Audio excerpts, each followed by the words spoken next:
Hello बच्चों, बहुत बहुत स्वागत है आप सभी का हमारे YouTube चैनल लर्नो लैब ऑफिशियल पर। तो बच्चों, जैसा कि आप देख सकते हो, chapter number 5 of your new book यानी कि क्लास 7 साइंस की न्यू बुक क्यूरियोसिटी का chapter 5 changes around us physical and chemical मैं लेकर आई हूँ। तो लास्ट वीडियो में हमने जो इंट्रोडक्शन है इस चैप्टर की वो डिस्कशन किया, साथ में टेबल 5.1 डिस्कशन किया। आज स्टार्ट करने वाली हूं मैं इस टॉपिक से। आज का हमारा टॉपिक क्या होगा? अ सब्सटेंस में change in appearance but remains the same. मतलब ये है कि किसी सब्सटेंस की अपीयरेंस जो है वो चेंज हो सकती है लेकिन फिर भी वो सेम रहेगा। जैसे एक सिंपल एग्जांपल मैं देती हूँ। मान लो आपके पास एक एप्पल है, ठीक है। एक एप्पल है, इस एप्पल को आपने कट किया, ठीक है। कट करने पे क्या हो गया? आपको 2 पीसेस ऑफ एप्पल मिल गए।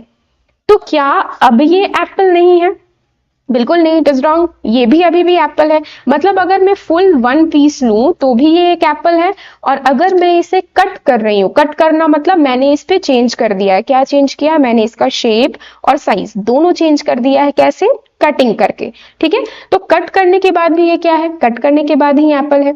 तो इस तरह की कुछ एग्जांपल्स हम लोग यहाँ देखने वाले हैं। मतलब ये है कि ऐसा सब्सटेंस जिसमें चेंजेस तो जरूर हो रहे हैं लेकिन उनकी अपीयरेंस जो है वो सेम है। मतलब अपीयरेंस में चेंजेस हो रही है लेकिन ओवरऑल वो सेम होगा। Okay, so let us discuss this activity 5.2। Number A में देखो क्या है, creating some objects with paper. अब आपने कभी ना कभी पेपर से ऐसा कुछ तो जरूर बनाया होगा, पेपर बोट तो जरूर बनाया होगा, ठीक है। तो हम लोग करते क्या है, take few sheets of paper and fold them to create new object. इस तरह की आप कुछ अपनी क्रिएटिविटी को शो कर कर कुछ न्यू ऑब्जेक्ट्स ऐसे बना सकते हो। आप देख सकते हो यहाँ पे पेपर है, बर्ड है, ओके, एरोप्लेन बनाए गए हैं, ओके। तो एक्सेट्रा एक्सेट्रा ये सारी चीजें पेपर से बना सकते हो। Did you get the same paper back when you unfold these objects? अगर मान लो इन सारे पेपर्स को अगर वापस से आप अनफोल्ड कर दोगे, अनफोल्ड मतलब ओपन कर दोगे, तो क्या वही पेपर होगा या पेपर चेंज हो जाएगा? तो the answer is paper will remain same. मतलब हमने क्या किया, हमारे पास सपोज मैं एक बोट का एग्जांपल देती हूँ, ठीक है। हमारे पास एक रेक्टेंगुलर शीट ऑफ पेपर है, इसे मैंने बोट का शेप दे दिया, इसे मैंने बोट बना दिया, ठीक है। अब मैं क्या कर रही हूँ, वापस इस बोट को ओपन कर दे रही हूँ, यानी कि वापस से मुझे वो शीट मिल जा रहा है। तो इसका मतलब मैंने एक चेंज जरूर किया है इस पेपर में, जिसके वजह से इसकी अपीयरेंस चेंज हो रही है, इसकी शेप एंड साइज चेंज हो रही है, बट एक्चुअल में ये भी तो वही सेम पेपर है जो मैंने यहाँ पे लिया था। Okay, so this is an example जहां पे अपीयरेंस में चेंजेस है but substances same. Next example number B देखो, playing with balloon. Take a balloon and inflate it, now loosen your grip and let the air escape out. अब आपको क्या करनी है, आपको एक डिफ्लेटेड बलून लेना है, ठीक है। मतलब सिंपली आपको एक बलून लेनी है, बलून कुछ इस तरह का दिखाई देगा, ओके। फिर आपको क्या करनी है, इसे इन्फ्लेट करनी है। इन्फ्लेट का मतलब एयर इसके अंदर डालना है। तो जैसे ही आप इसमें एयर डालोगे तो ये क्या हो जाएगा, ऐसे इन्फ्लेट हो जाएगा, यानी कि ये फूल जाएगा, ठीक है। इसमें हवा जो है अंदर चली जाएगी। अब फिर वापस से आपको यहाँ पे पकड़कर सारे एयर को बाहर निकालना है, यानी कि डिफ्लेट कर देना है। तो डिफ्लेट करने पे क्या होगा, ये वापस यही हो जाएगा। So do you get the uninflated balloon back? क्या ये जो डिफ्लेटेड बलून है, मतलब जब हमने इसका हवा निकाल दिया है, तो क्या ये वही बलून है जो ओरिजिनली हमने लिया था? ऑफ कोर्स ये वही बलून है। Now take another balloon, inflate it and grip the opening tightly. Now prick it with a pin. अब आपको क्या करनी है, फिर से एक बलून लेना है, फिर से उसे इन्फ्लेट करना है, उसमें हवा डालनी है, इसे जोर से पकड़कर रखना है और प्रिक कर देनी है। प्रिक करना है मतलब इसे फोड़ देना है, ठीक है। फोड़ने के बाद ये क्या होगा, इसके सारे एयर जो है वो बाहर निकल जाएंगे। अब ये लिखा हुआ है what happens, will you be able to get the uninflated balloon back? क्या आपको अब वापस से ऐसा कोई बलून मिल जाएगा, मतलब जो फ्रेश हमने यूज किया था? तो नहीं, वापस वैसा तो नहीं मिलेगा, लेकिन अभी भी वो क्या है, अभी भी ये बलून ही है। मतलब जिस मटेरियल से बलून बनता है, रबर वाली मटेरियल से बलून बनता है जो स्ट्रेचेबल होता है, सेम ये जो प्रिक करने के बाद जो बलून की पीसेस बची हैं वो भी उसी मटेरियल की है। तो यहाँ पे भी वही एग्जांपल हुआ कि भले हमने इसके अपीयरेंस को चेंज कर दिया, हमने इन्फ्लेट करके डिफ्लेट किया, ठीक है, उसे फिर से इन्फ्लेट करके प्रिक किया, मतलब उसे फोड़ दिया हमने, लेकिन एक्चुअल में क्या है, वो तो वही मटेरियल है जिससे बलून बना है। ओके, चलो नेक्स्ट एग्जाम्पल है crushing a piece of chalk, ठीक है, चॉक तो आप लोगों ने देखा होगा, ठीक है, ब्लैक बोर्ड में जिस पे हम लिखते हैं। Okay, now crush a small piece of chalk into powder, हमें क्या करनी है, एक चॉक लेनी है और उसकी पाउडर बना देनी है। Okay, we need to get the powder of the chalk. Next है can you get the chalk piece back from the powder. अब अगर आप ऐसा कुछ कर सकते हो कि इस पाउडर से हम वापस से चॉक बना दें, तो ऑफ कोर्स इसे भी हम बना सकते हैं। ठीक है, कैसे कर सकते हो, चॉक बनाने की जो प्रोसेस होती है, मतलब इस पाउडर को हम वाटर में घोलकर एक प्रॉपर पेस्ट बनाते हैं, फिर उसके सांचे मतलब जो स्टाइलस होता है उसमें डालते हैं, उसे पर्टिकुलर शेप मिलती है और वापस से हमें चॉक मिल सकता है। तो इसमें भी क्या चेंज हुई, ओनली एपियरेंस। ये जो चॉक है ये एक सॉलिड पार्ट है, सॉलिड है मतलब थोड़ा ठोस है, इसकी सर्टेन शेप है, कह सकती हूँ मैं सिलिंड्रिकल शेप है, लेकिन जब हमने इसका पाउडर बना दिया तो ये किस में चेंज हो गया, ये पाउडरी हो गया, सॉलिड अब नहीं है, वो सॉफ्ट हो चुका है। ठीक है, इसकी कोई शेप नहीं होगी, ये पाउडर में चेंज हो चुका है। ठीक है, तो मतलब इसकी अपीयरेंस जरूर चेंज हो रही है, बट ये है क्या, ये तो चॉक ही है। ठीक है, यहाँ भी ये चॉक था, ये भी चॉक पाउडर है, मटेरियल इज द सेम। वापस से इस चॉक पाउडर को हम लोग चॉक भी बना सकते हैं। Okay, so is there any similarity in the changes A B and C. Obviously A B and C में सिमिलैरिटी क्या है कि यहाँ पे जितने भी क्रिएटिविटीज हम कर रहे हैं, जितने भी एक्टिविटीज हम कर रहे हैं, उन सब में किसी नई चीज की फॉर्मेशन बिल्कुल भी नहीं हो रही है।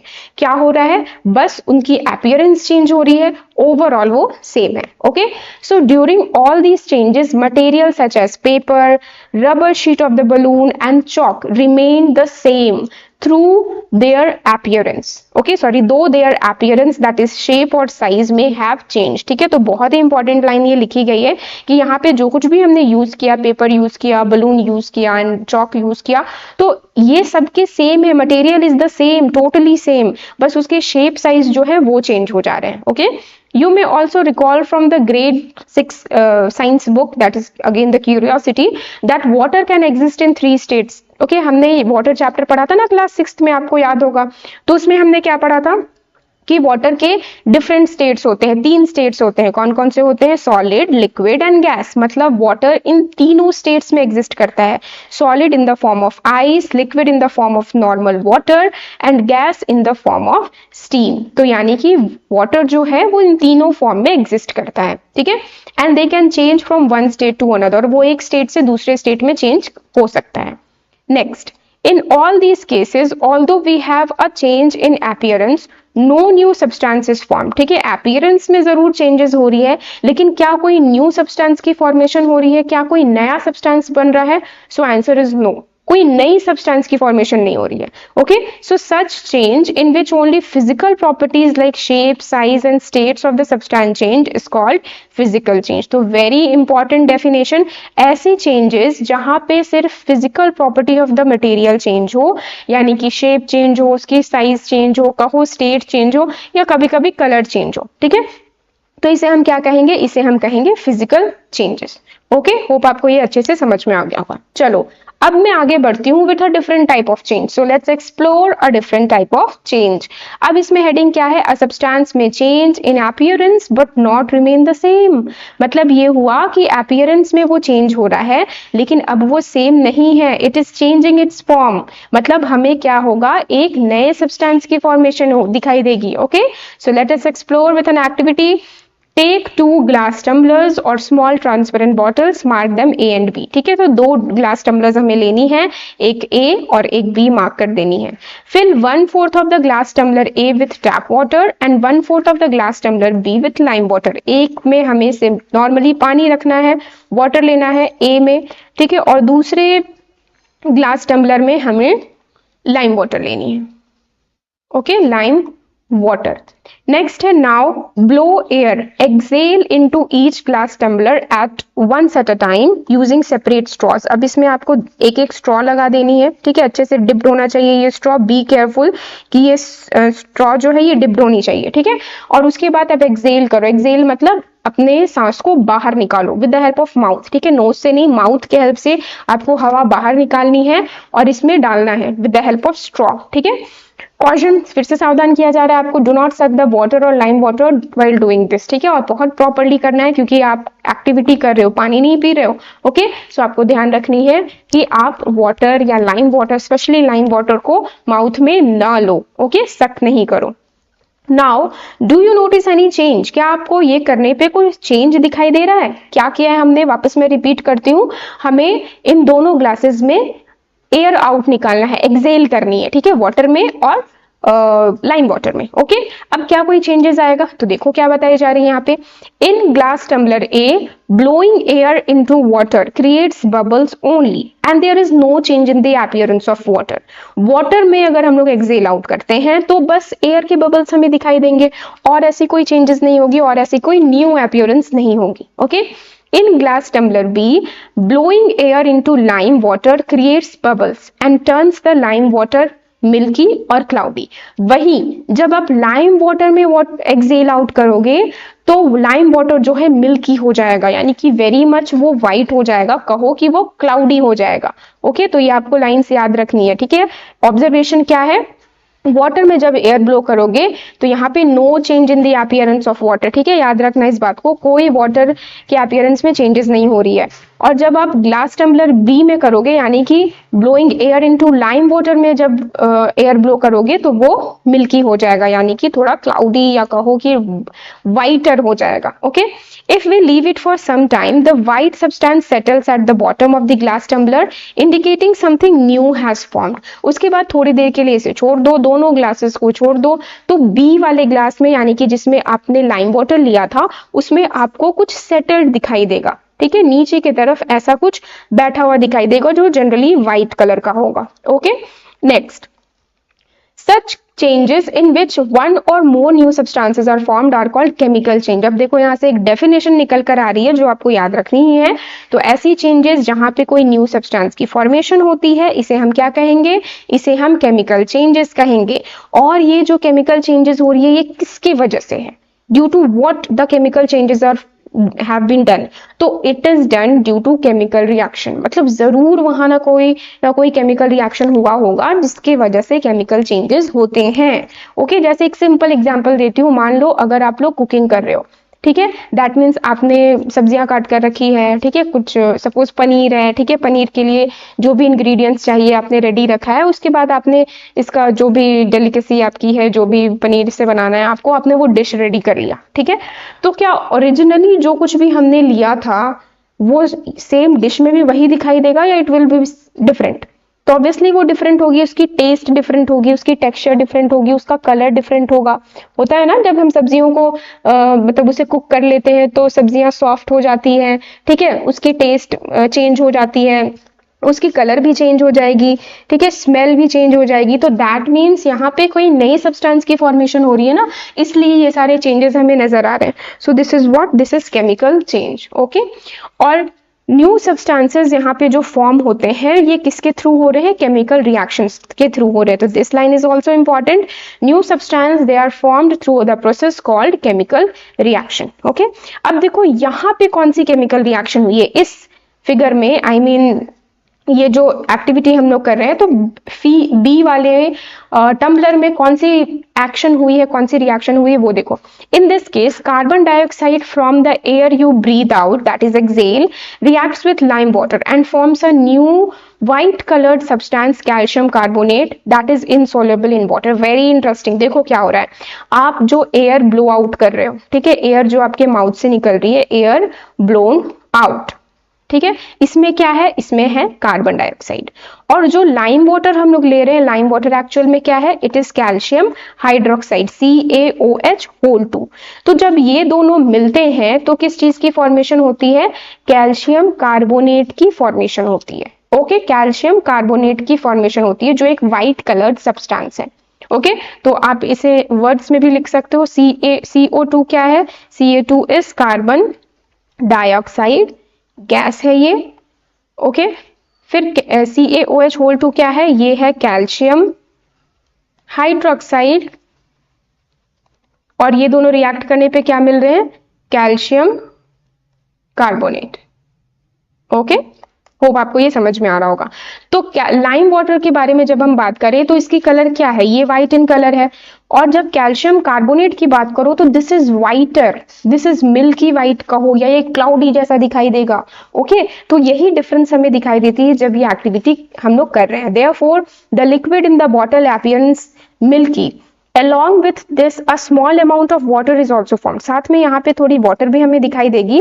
this formation of new substance indicate a chemical change। अब यहाँ पे देखो एक नई चीज की फॉर्मेशन हो रही है, केमिकली भी हम लोग देख सकते हैं, यहाँ पे रिएक्शन भी मैंने लिख दिया है, यानी कि पक्का यहाँ पे कुछ ना कुछ नया बन रहा है। ओके, तो ये क्या है, ये केमिकल चेंज का एक एग्जाम्पल हो गया। Okay, the chemical reaction involved in this change can be represented in short form of chemical equation। अब इसे हम chemical equation के फॉर्म में रिप्रेजेंट कर सकते हैं जैसा मैंने यहाँ पे लिखा है। ओके, सो कैल्शियम हाइड्रोक्साइड जिसे हम लाइम वाटर कहेंगे, ये जब कार्बन डाइऑक्साइड के साथ मिक्स होता है तो हमें क्या मिलेगा, कैल्शियम कार्बोनेट मिलेगा जो एक इनसॉल्युबल सब्सटेंस है, और साथ में वाटर भी हमें मिल जाएगा। सो द टर्निंग, देखो अब ये भी बहुत इंपॉर्टेंट है, the turning of lime water milky is also use to test for carbon dioxide. अब देखो क्या है, अगर मान लो एक जार में, एक कंटेनर में कुछ गैसेस भरी हुई हैं, ठीक है।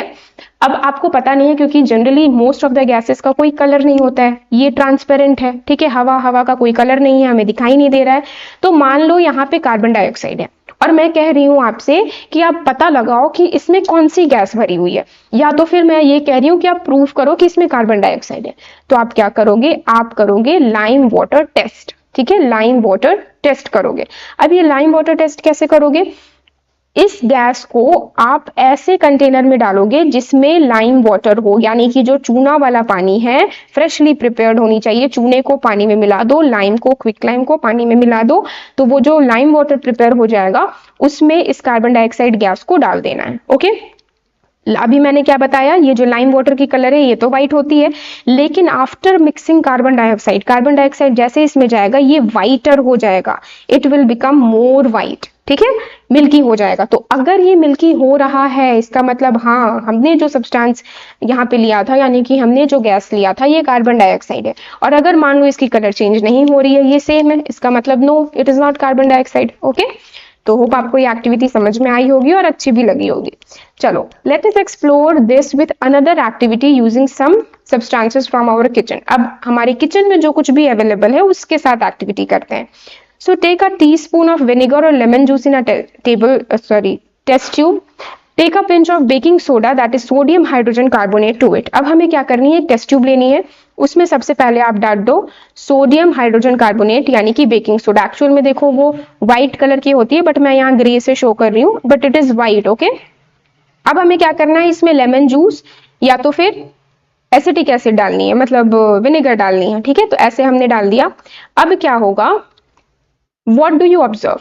आप क्या ऑब्जर्व करोगे, you would hear fizzing bubbling sound and see the gas bubbles form. तो यहाँ पे आपको बबल्स दिखाई देने लगेंगे, छोटे छोटे बबल्स दिखाई देने लगेंगे। जैसे आपने जरूर देखा होगा इनो को जब हम पानी में मिलाते हैं, ठीक है, इनो तो कभी ना कभी आपने पिया ही होगा ना। तो इनो को जब हम पानी में मिलाते हैं तो कैसे जो एफरवेसेंस आते हैं, वो जो बबल्स निकलती है, साउंड आती है बबल्स निकलने की, उसे हम कहते हैं एफरवेसेंस। Okay, effervescence. तो ये जो एफरवेसेंस आती है ये क्या है, ये शो कर रहा है कि हाँ यहाँ पे कोई केमिकल रिएक्शन हो रही है। Okay, now pass this gas in through a freshly prepared lime water kept in another test tube. अब आपको क्या करना है, ये जो गैस यहाँ से निकल रहा है ना, उसे किसी तरह से आपको कलेक्ट करनी है, मतलब दूसरे टेस्ट ट्यूब में या दूसरे कंटेनर में आप प्रॉपरली इसे कलेक्ट करके सील कर दो, और फिर ये वाली कंडीशन करो, यानी कि वो टेस्ट ट्यूब को यहाँ पे लाओ और इस गैस को पास करो लाइम वाटर में। Okay, What do you observe? क्या ऑब्जर्व करोगे आप, the lime water turns milky. आप देख सकते हो किस तरीके से इसे किया जा रहा है। मतलब यहाँ पे क्या था, यहाँ पे हमने लिया है विनेगर और बेकिंग सोडा, देख सकते हो बबल्स दिखाई दे रही होंगी कार्बन डाइऑक्साइड की, और ये बबल्स जो ऐसे निकलकर फिर दूसरे टेस्ट ट्यूब में चली जा रही है क्योंकि इसका पाथ वही है, नो अदर पाथ। और ये कौन से टेस्ट ट्यूब में जा रहा है, लाइम वाटर वाले टेस्ट ट्यूब में, ठीक है। तो आप देखोगे कि लाइम वाटर जो है वो मिल्की हो जाएगा। अगर आपके पास टेस्ट ट्यूब्स अवेलेबल नहीं है तो आप इन छोटे छोटे बॉटल्स का इस्तेमाल कर सकते हो, जैसे यहाँ पे ये क्यूट से बॉटल्स की पिक्चर दी गई है। ओके, तो what we have observed is the lime water turns milky. What do you infer about the gas? अब देखो अगर lime water milky हो रहा है तो अब आपसे अगर कोई पूछे कि आप बता सकते हो कि कौन सी गैस की फॉर्मेशन हो रही है जिसकी वजह से lime water milky हो गया, तो very good, the gas which is formed is carbon dioxide. Important है ये line, this indicates that the gas formed is carbon dioxide. तो आपको अच्छे से याद रखना है, कभी भी अगर ये आ जाए कि लाइम वाटर टेस्ट किसके लिए है तो कार्बन डाइऑक्साइड के लिए. अगर लाइम वाटर मिल्की हो रहा है किसकी वजह से हो रहा है, कार्बन डाइऑक्साइड की वजह से हो रहा है. So this activity can also be performed using two small bottles, used bottles instead of test tubes, and a flexible straw as shown in this figure. Okay, तो आप ऐसे भी कर सकते हो.